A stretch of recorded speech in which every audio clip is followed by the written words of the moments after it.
আসসালামু আলাইকুম, শুভ সকাল সবাইকে। এখন প্রতিটা সকাল আমার শুরু হয় এভাবে, এক কাপ গরম গরম চা, সাথে টোস্ট, বিস্কুট অথবা পরোটা। আনাচে কানাচে কত সুন্দর ফুল ফুটে থাকে, তাই না?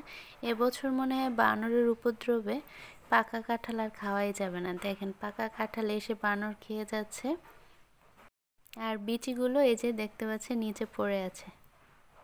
আজকে মুরগি ভুনা করছিলাম, এই যে কাঁচা তেজপাতা নিয়ে আসছে। এটা ছিল ব্রয়লার মুরগি, একটু ঝোল ঝোল করে মুরগিটা ভুনা করেছিলাম। মিক্সড একটা ভাজি করেছিলাম, ছিল শাক, চাল কুমড়া আর ছিল আলু। এটাকে পেঁয়াজ আর কাঁচামরিচ দিয়ে তেলের মধ্যে আস্তে আস্তে নেড়ে চেড়ে ভাজি করেছিলাম। আর সন্ধ্যার সময় নাস্তা ছিল আমাদের এই যে ছোলা ভুনা। এটা আমার ননদ করেছিল, ছোট ছোট মুরগি টুকরা করে আর আলু দিয়ে কেটে। তো কী অবস্থা, সবাই কেমন আছেন? আলহামদুলিল্লাহ আমি ভালো আছি। তো আমার রুমের ডেকোরেশনটা চেঞ্জ হয়েছে, দেখতে পাচ্ছেন খাটটাকে ঘুরিয়ে নিয়েছি। তো এখন প্রতিদিন আমার সকাল শুরু হয় এরকমের গরম গরম ধোয়া ওঠা এক কাপ গরম চা, সাথে থাকে টোস্ট, বিস্কুট, পরোটা অথবা ব্রেড। তো সবাই যেহেতু চা পছন্দ করে, আর সকাল ঘুম থেকে উঠেই আগে চা খাওয়া হয়। আনাচে কানাচে কত সুন্দর ফুল ফুটে থাকে, তাই না? যত্ন ছাড়াই এই ফুলগুলো হয়ে থাকে। আর অনেক সময় আমরা ফুল গাছের এত যত্ন করি, তারপরেও হয় না।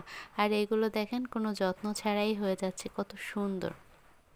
এবছর মনে হয় বানরের জন্য পাকা কাঁঠাল খাওয়াই যাবে না। দেখতে পাচ্ছেন আলহামদুলিল্লাহ সবগুলো গাছেই ভালোই কাঁঠাল আসছে, কিন্তু বানর এসে এসে এই যে খেয়ে যাচ্ছে। আর যখনই গাছের পাকা কাঁঠাল হচ্ছে, ঘ্রাণ পাচ্ছে, ওরা তো আসলে বুঝতে পারে, তো এসে এসে এরকমের অর্ধেকটা খেয়ে যাচ্ছে।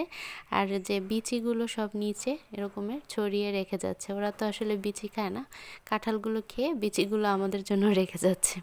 তো মুরগি ভুনা করছিলাম। প্রতিদিন তো একই স্টাইলে রান্না করি না, মাঝে মধ্যে একটু ডেকোরেশন বা রান্নার সিস্টেম চেঞ্জ করি। আজকে মুরগিটা একটু মশলা আগে মাংস দিয়ে কষিয়ে নিয়েছি, হলুদ মরিচ পরে দিয়েছিলাম। তো এরপরে এই যে তেজপাতা ছিল না, গাছ থেকে কাঁচা তেজপাতা নিয়ে আসা হয়েছে, সেটাই দিলাম।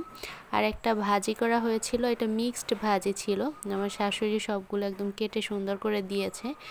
এটা ছিল মিষ্টি কুমড়া শাক, চাল কুমড়া, তারপরে আলু আর কুমড়ার ফুল ছিল, সেটা আমি ভাজি করেছি। আর এই যে মুরগি ভুনাটা দেখতে পাচ্ছেন কমপ্লিট। একটু ঝোল ঝোল রেখেছিলাম, কারণ তুলে রাখলে ঝোলটা শুকিয়ে যায়, তখন খাওয়ার সময় আর ঝোলই পাওয়া যায় না।